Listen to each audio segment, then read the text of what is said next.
অল্প সময়ে অনেক পড়া মনে রাখতে পারছেন না? আজ আমি বলবো এমন 5টি কৌশল যেগুলি ব্যবহার করে টপাররা অল্প সময়ে পড়া মুখস্থ রাখে।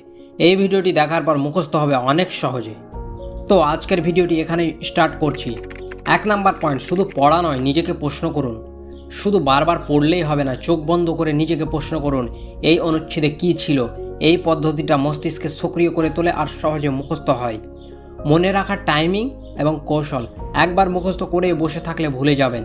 দিনে একবার, পরদিন একবার, 3 দিন পর একবার, এভাবে সময় ভাগ করে রিভিশন করলে সেটা লং টার্ম মেমোরিতে চলে যায়। কাউকে বোঝানোর মতো করে বলুন, যা শিখেছেন সেটা ছোট ভাই বা বন্ধুকে বোঝান। আপনি যেটা সত্যি বুঝবেন সেটাই মুখস্থ থাকবে। এটা টপারদের শিকারের ট্রিক।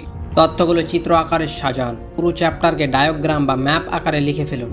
রঙিন কলম ব্যবহার করলে মস্তিষ্ক সহজে মনে থাকে। মোবাইল ও সোশ্যাল মিডিয়া থেকে দূরে থাকুন। ফোকাসে না থাকলে কিছুই মুখস্থ হবে না। হ্যাঁ বন্ধুরা, 30 মিনিট ফোকাস করে পড়ুন, তারপর 5 মিনিট ব্রেক। এটাই পোমোডোরো টেকনিক, এটা সায়েন্টিফিক্যালি প্রুভ।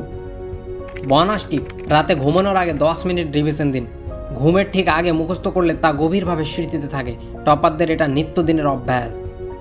আজ থেকে এই কৌশলগুলো কাজে লাগাও। কমেন্টে লিখো কোন টিপসটা সব থেকে বেশি কাজে লাগবে তোমার।